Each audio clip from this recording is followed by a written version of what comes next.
बदलते भारत की शान।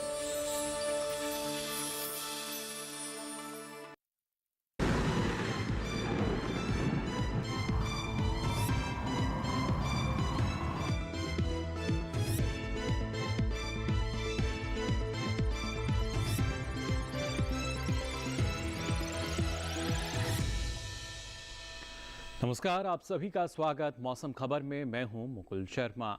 मौसम खबर में आपको बताएंगे आने वाले दिनों में कैसा रहेगा मौसम का हाल, लेकिन सबसे पहले बात करेंगे मौसम की बड़ी खबरों की। जी हां, क्या कुछ खास गतिविधि दर्ज की जा सकती है देश के अलग अलग क्षेत्रों में, सबसे पहले इसकी जानकारी आपको दे दें। और जो पहली बड़ी खबर है वो आप देख सकते हैं जाहिर तौर पर ओडिशा से, जहाँ पे इक्का दुक्का इलाकों में गर्म हवाएं चलने के आसार बनते हुए नजर आ रहे हैं। इसके साथ साथ अगर बात की जाए गांगे पश्चिम बंगाल की, तो आपको बता दें यहाँ भी कहीं कहीं गर्म हवाएं चलने का अनुमान जताया गया है मौसम विभाग द्वारा। जबकि केरल की अगर बात की जाए तो गरज और चमक के साथ यहाँ पे तेज हवाएं चल सकती हैं। वहीं अगर बात करें खासतौर से मध्य महाराष्ट्र की, तो आपको बता दें कहीं कहीं यहाँ पर ओले पड़ने का भी अनुमान जताया गया है मौसम विभाग द्वारा। और वहीं कोंकण की भी अगर बात करें तो यहाँ भी छिटपुट जगहों पर ओले पड़ने की संभावना जताई गई है। अब आइए आगे बढ़ते हैं और नजर डालते हैं मौसम अलर्ट पर।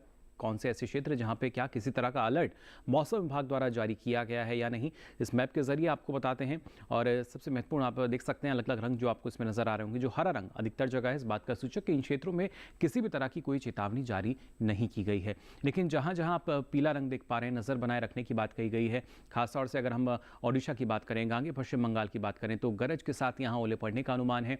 और इसके साथ ही खासतौर से कोंकण की बात की जाए, मध्य महाराष्ट्र की बात करें, मराठवाड़ा, तो यहाँ भी गरज के साथ ओले पड़ने का अनुमान जताया गया है। जबकि जो और जगह आप पीला रंग देख पा रहे हैं, यहाँ पर गरज के साथ तेज हवाएं चल सकती हैं। केरल की अब हम बात करें, कर्नाटक के अलग अलग क्षेत्रों की बात की जाए, या इसके साथ साथ विदर्भ की हम बात करें, गुजरात की बात करें, तो यहाँ भी कई जगह गरज के साथ तेज हवाएं चलेंगी। भाई आगे बढ़ते हैं, नजर डालते हैं मौसम पूर्वानुमान में बारिश की स्थिति कैसी रह सकती है देश के अलग अलग क्षेत्रों में। उत्तर पश्चिम भारत की पहले बात करते हैं। आप देख तक यहाँ नजर आ रहा होगा, आपको देख सकते हैं किसी तरीके की भी कोई भी बारिश की संभावना नहीं है। ना सिर्फ पहाड़ी क्षेत्रों की बात करें, मैदानी क्षेत्रों में भी कहीं भी बारिश का कोई भी अनुमान नहीं जताया गया है मौसम विभाग द्वारा। बारिश के लिहाज से उत्तर पश्चिम भारत में जो मौसम है वो साफ रहने का अनुमान जताया गया है। खासतौर से ना सिर्फ पहाड़ी राज्यों की बात की जाए, मैदानी क्षेत्रों में भी आप देख सकते हैं कहीं भी फिलहाल किसी भी तरह की बारिश का कोई अनुमान नहीं जताया गया है। लेकिन पूर्वी भारत में अगर बात हम करें तो आप देख सकते हैं अरुणाचल प्रदेश, उपमहाद्वीप पश्चिम बंगाल और सिक्किम, यहाँ पे ज़रूर कहीं कहीं बारिश हो सकती है। जबकि उसके अलावा जो और राज्य हैं, बिहार, झारखंड, ओडिशा, गांगे पश्चिम बंगाल, यहाँ भी बारिश का कोई अनुमान नहीं है। और साथ ही जो बाकी शेष पूर्वोत्तर राज्य हैं वहाँ भी बारिश नहीं होगी। दक्षिण भारत की अगर बात की जाए तो यहाँ आप ज़रूर देख सकते हैं, तेलंगाना की हम बात करें या इसके साथ साथ कर्नाटका के अलग अलग क्षेत्रों की बात की जाए, केरल की हम बात करें, तो यहाँ ज़रूर कहीं कहीं बारिश की फिलहाल संभावना जताई गई है मौसम विभाग द्वारा। जबकि आंध्र प्रदेश और रायलसीमा की बात की जाए, तमिलनाडु, पुडुचेरी की हम बात करें, यहाँ बारिश नहीं होगी।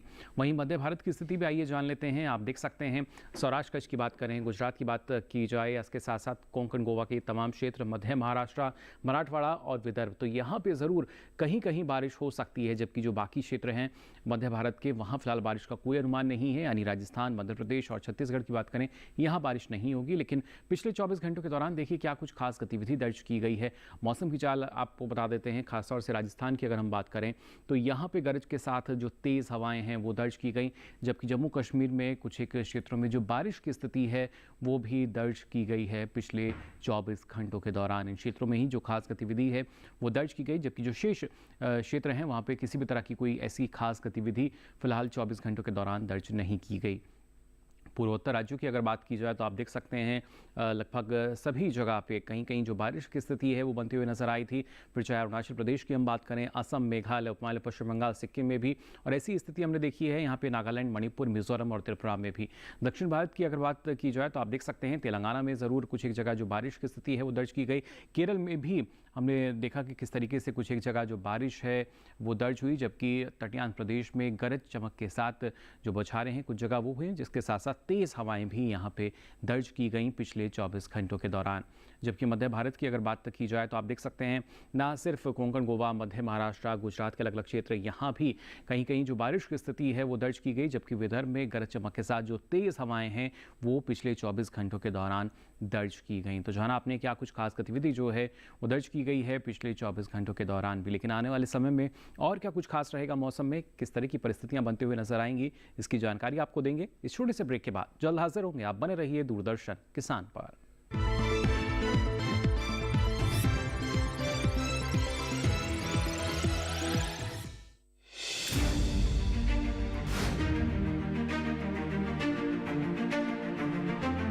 फसलों के भाव से लेकर उनकी आवक तक, पैदावार से लेकर बुआई के क्षेत्रफल तक, आयात से लेकर निर्यात तक, घरेलू से लेकर वैश्विक बाजार तक, मंडियों की सही और ताजा जानकारी पाएं। विशेषज्ञों की राय का लाभ उठाएं। देखिए मंडी खबर सोमवार से शनिवार शाम 5 बजे सिर्फ दूरदर्शन किसान पर।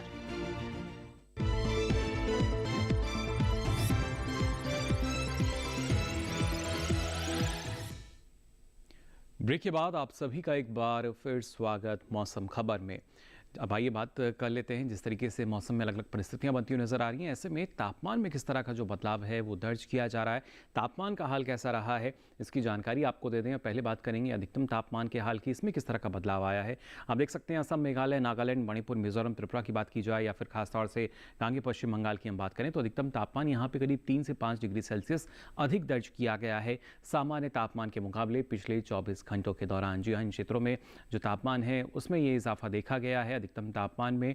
और इसके साथ ही अगर बिहार की हम बात करें या आप देख सकते हैं ओडिशा, तो यहाँ भी करीब 1 से 3 डिग्री सेल्सियस ज़्यादा दर्ज किया गया है अधिकतम तापमान सामान्य तापमान के मुकाबले, यानी यहाँ भी एक इजाफा जो है वो दर्ज किया गया है।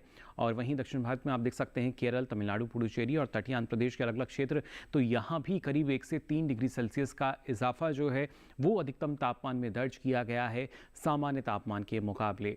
और बात कर लेते हैं किस तरीके से, देखिए गुजरात की बात की जाए या कोंकण, गोवा के अलग अलग क्षेत्र, यहाँ भी आप देख सकते हैं यहाँ भी करीब 1 से 3 डिग्री सेल्सियस का जो इजाफा है वो अधिकतम तापमान की स्थिति में दर्ज किया गया है सामान्य तापमान के मुकाबले। जबकि अगर बात की जाए पूर्वी मध्य प्रदेश की तो यहाँ पे एक गिरावट देखी गई है, करीब 1 से 3 डिग्री सेल्सियस की जो कमी है पूर्वी मध्य प्रदेश में दर्ज हुई है अधिकतम तापमान में सामान्य तापमान के मुकाबले। जबकि हरियाणा राजधानी दिल्ली की अगर बात करें तो यहाँ न्यूनतम तापमान की स्थिति आप देख पा रहे होंगे, करीब 3 से 5 डिग्री सेल्सियस ज़्यादा दर्ज किया गया है न्यूनतम तापमान यहाँ पर। और इसके साथ ही अगर हम बात करते हैं पंजाब और इसके आसपास के जो क्षेत्र हैं, यहाँ करीब 1 से 3 डिग्री सेल्सियस ज़्यादा दर्ज किया गया न्यूनतम तापमान सामान्य तापमान के मुकाबले पिछले 24 घंटों के दौरान। जबकि अगर बात की जाए अंडमान निकोबार की तो आपको बता दें यहाँ भी करीब 3 से 5 डिग्री सेल्सियस ज़्यादा दर्ज किया गया न्यूनतम तापमान सामान्य तापमान के मुकाबले पिछले 24 घंटों के दौरान। तो जाना आपने किस तरह का जो बदलाव है वो फिलहाल नज़र आ रहा है। और खासतौर से छत्तीसगढ़ की हम बात करें तो यहाँ भी 1 से 3 डिग्री सेल्सियस ज़्यादा रहा न्यूनतम तापमान। और खासतौर से आप देख सकते हैं सौराष्ट्र कच्छ के जो कुछ एक क्षेत्र हैं यहाँ भी 1 से 3 डिग्री सेल्सियस का इजाफा दर्ज किया गया। और वहीं अगर हम बात करते हैं पूर्वी मध्य प्रदेश के रीवा की तो यहाँ सबसे कम तापमान रहा 16.2 डिग्री सेल्सियस, यहाँ न्यूनतम तापमान दर्ज किया गया पिछले 24 घंटों के दौरान। अब आइए आगे बढ़ते हैं और बात करते हैं देश के प्रमुख शहरों में अधिकतम और न्यूनतम तापमान की स्थिति क्या दर्ज की गई है, आइए इस पर भी डालते हैं नजर।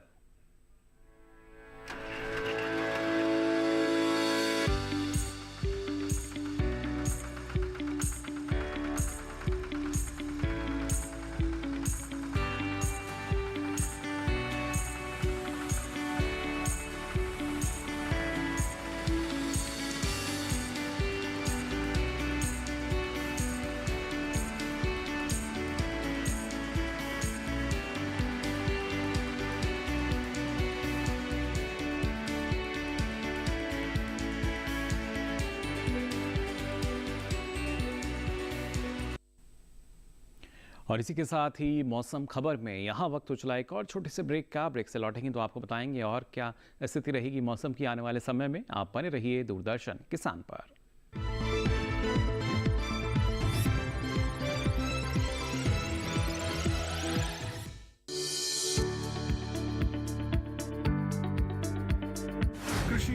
पशुपालन है एक दूसरे के पूरक। घर आंगन से लेकर व्यावसायिक फार्म तक, मुर्गी पालन से लेकर रेगिस्तान के जहाज तक। बीमारियों से अब पशुपालक ना हो परेशान। विशेषज्ञ करेंगे आपकी समस्या का समाधान। जुड़िए हमसे, पूछिए अपने सवाल। ईमेल के जरिए भी आप हमारे साथ जुड़ सकते हैं। हमारी ईमेल आईडी है ddkisanapc@gmail.com। हमारे टोल फ्री नंबर हैं 1800-113060 और 1800-113061। देखिए अपना पशु चिकित्सक हर रविवार शाम 6:30 बजे दूरदर्शन किसान चैनल पर।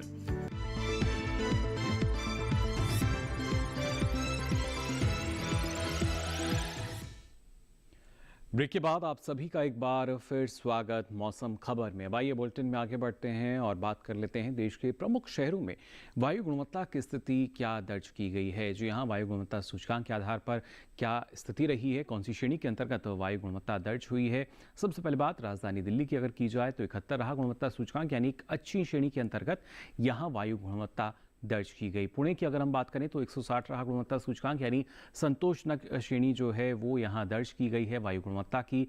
पटना की अगर बात की जाए तो 297 रहा गुणवत्ता सूचकांक, यानी थोड़ी खराब श्रेणी के अंतर्गत ये और बेहद करीब है खराब के भी। बेंगलुरु की अगर बात की जाए तो 81 दर्ज हुआ गुणवत्ता सूचकांक, यानी एक अच्छी श्रेणी के अंतर्गत यहाँ वायु गुणवत्ता दर्ज हुई। हैदराबाद में भी आप देख सकते हैं 75 दर्ज किया गया, यानी यहाँ भी एक अच्छी स्थिति जो है वो वायु गुणवत्ता की दर्ज की गई। हालांकि कोलकाता में 124 दर्ज हुआ गुणवत्ता सूचकांक, यानी संतोषजनक श्रेणी के अंतर्गत यहाँ वायु गुणवत्ता दर्ज की गई। मुंबई में भी आप देख सकते हैं 111 रहा गुणवत्ता सूचकांक, यानी यहाँ भी एक संतोषजनक स्थिति जो है वायु गुणवत्ता की दर्ज की गई।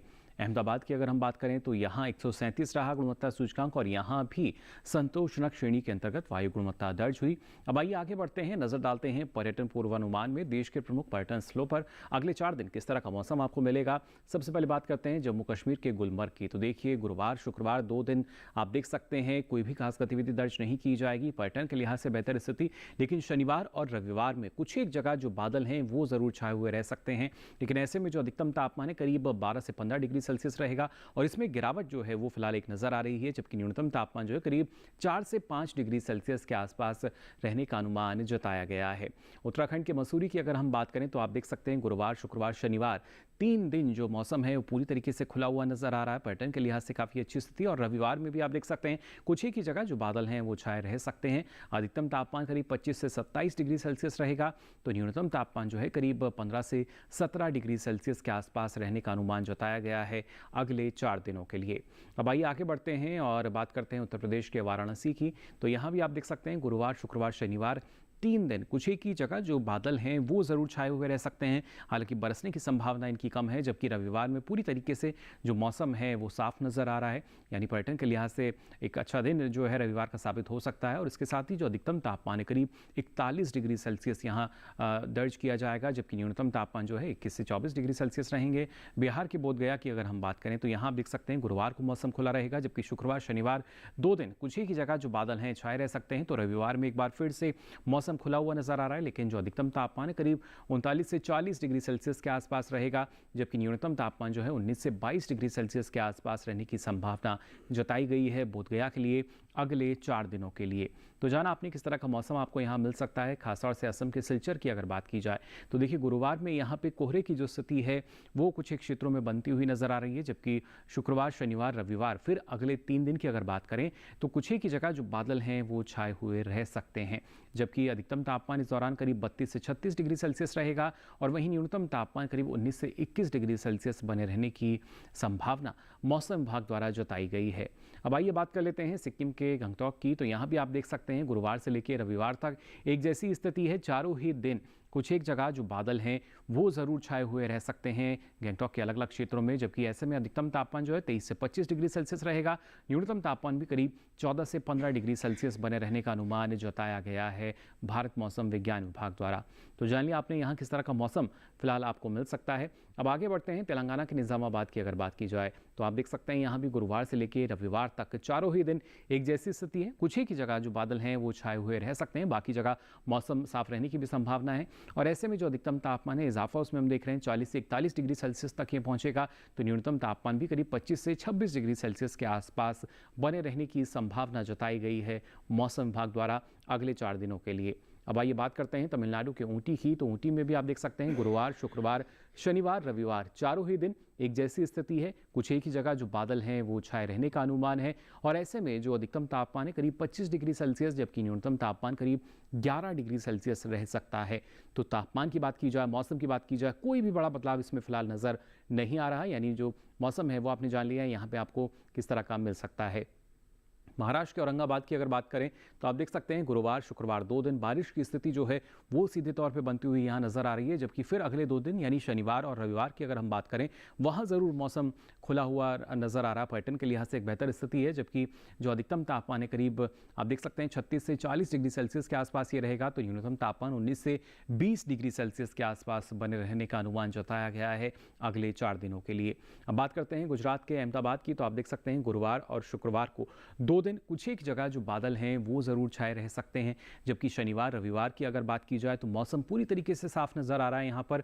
और अधिकतम तापमान में ज़रूर धीरे धीरे इजाफा हो रहा, करीब 40 से 41 डिग्री ये पहुँचेगा, जबकि न्यूनतम तापमान जो है करीब 26 डिग्री सेल्सियस के आसपास रह सकता है अगले 4 दिनों के लिए। तो लगातार एक इजाफा जो है वो ज़रूर तापमान में दर्ज किया जा रहा है, और उसी वजह से अगर हम देखें कहीं ना कहीं हमारी फसलें जो हैं वो प्रभावित होती हैं। लेकिन मौसम की अगर जानकारी हमारे किसानों को होगी तो उसके अनुरूप वो कृषि कार्य भी कर सकेंगे।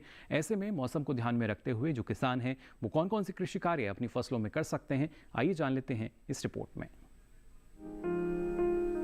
पंजाब में इस समय मौसम शुष्क रहने का अनुमान है। ऐसे में यहाँ के किसानों के लिए विशेषज्ञों की सलाह है कि वे जल्द से जल्द गेहूं की कटाई कर लें। कटाई के बाद फसल को तेज हवाओं से बचाने के लिए अच्छी तरह से गांठ बांधें। इसके साथ ही फसलों में आग लगने जैसी दुर्घटना से बचाने के लिए गांठों को रेल की पटरियों या सड़क के किनारे या फिर किसी बिजली के तार के नजदीक न रखें। इसके अलावा गेहूं को अच्छी तरह सुखाने के बाद भंडारण करें और पराली को खेतों में न जलाएं। पंजाब में ही इस समय किसान सरसों की कटाई भी कर ले और उनके भंडारण की उचित व्यवस्था करें। पंजाब में ही ये मौसम गन्ने की बुआई के लिए भी अनुकूल है। इसके साथ ही यहाँ बागों और सब्जियों में जरूरत के अनुसार सिंचाई करें। यही इस मौसम में किसान नींबू वर्गीय फलों के अलावा आम, अमरूद, लोकाट और बेर जैसी सदाबहार फसलों के नए पौधों की रुपाई कर सकते हैं। वहीं राजस्थान में अगले कुछ दिनों में तापमान में बढ़ोतरी होने का अनुमान है। ऐसे में किसान बागों में सब्जियों में जरूरत के अनुसार सिंचाई करें। इसके साथ ही खेतों में नमी बनाए रखने के लिए पराली से मल्चिंग करें। राजस्थान के कुछ इलाके में इस समय हल्की बारिश होने का भी अनुमान है। इसको ध्यान में रखते हुए किसान काटी गई फसलों को खेतों में न छोड़ें। राजस्थान में ही मूंग की बुआई के लिए समय अनुकूल है। ऐसे में जहां सिंचाई की व्यवस्था है वहां इसकी बुआई कर ले। यही इस समय काबुली चने की कटाई करें। इसके अलावा यहाँ सरसों की गहाई के बाद उनका भंडारण करें। राजस्थान में ही अभी से मई के पहले सप्ताह तक देसी कपास की बुआई कर सकते हैं।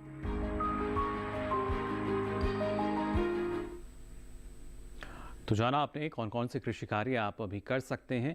अब आइए आगे बढ़ते हैं और आज की फसल में आपको जानकारी देते हैं बैंगन की खेती के बारे में। इसकी कई उन्नत किस्में हैं। पर्पल क्लस्टर की बात की जाए, हाइब्रिड किस्मों की बात करें, लेकिन इस मौसम में किस तरीके से आप अच्छी उपज ले सकते हैं, किन बातों का ख्याल आपको रखना होगा, आइए जान लेते हैं सारी जानकारी हमारी इस खास रिपोर्ट में।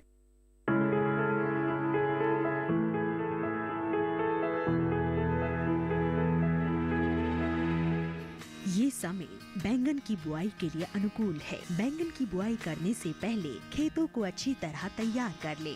खेतों की जुताई कर जमीन को समतल कर ले। बुआई करते समय पौध से पौध की दूरी 60 सेंटीमीटर और पंक्ति से पंक्ति की दूरी 60 से 75 सेंटीमीटर रखें। किसान बैंगन की कई किस्मों की बुआई इस समय कर सकते हैं, जैसे पूसा श्यामला। बैंगन की ये किस्म लंबे आकार की होती है। इस किस्म की बुआई पंजाब, उत्तर प्रदेश, बिहार और झारखंड में कर सकते हैं। इस किस्म की 1 हेक्टेयर में 390 क्विंटल पैदावार ले सकते हैं। इसकी शाखाएं सीधी होती है और पौधा कांटा रहित होता है। पूसा पर्पल क्लस्टर की बुआई भी की जा सकती है। ये किस्म उत्तरी भारत के मैदानी और पर्वतीय इलाकों के लिए अच्छी होती है। 1 हेक्टेयर में 200 क्विंटल पैदावार ली जा सकती है। इसकी लंबाई 10 से 12 सेंटीमीटर होती है। इसका रंग गहरा बैंगनी होता है। इसके अलावा पूसा अंकुर की बुआई की जा सकती है। इस किस्म का आकार गोल होता है। पूसा अंकुर राजस्थान, गुजरात, हरियाणा, दिल्ली, मध्य प्रदेश और महाराष्ट्र में लगाने के लिए काफी अच्छी है।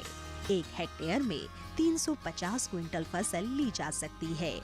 पूसा उत्तम भी लगा सकते हैं। इसका आकार भी गोल होता है। बैंगन की इस किस्म की बुआई पंजाब, उत्तर प्रदेश, बिहार और दिल्ली में की जा सकती है। बुआई के तुरंत बाद पहली सिंचाई करें। ध्यान रखें कि दवा का छिड़काव विशेषज्ञों की सलाह से मौसम साफ रहने पर ही करें। तो जाना आपने कैसे आप इसके उन्नत ढंग से खेती कर सकते हैं, लेकिन इसके लिए जानकारी का होना बेहद ज़रूरी। और आपको बता दें, अब ये सारी जानकारी अगर आप फिर से देखना चाहते हैं तो आप इस QR कोड को स्कैन करें, जिसके बाद आप पहुंचेंगे DD किसान के YouTube चैनल पर और यहाँ मौसम खबर के साथ ये सारी जानकारी अब आप कभी भी कहीं भी देख सकेंगे। तो फिलहाल के लिए इस बुलेटिन में बस इतना ही। मौसम की ताज़ा जानकारियों के साथ फिर होंगे हाजिर। तब तक के लिए दीजिए इजाज़त। नमस्कार।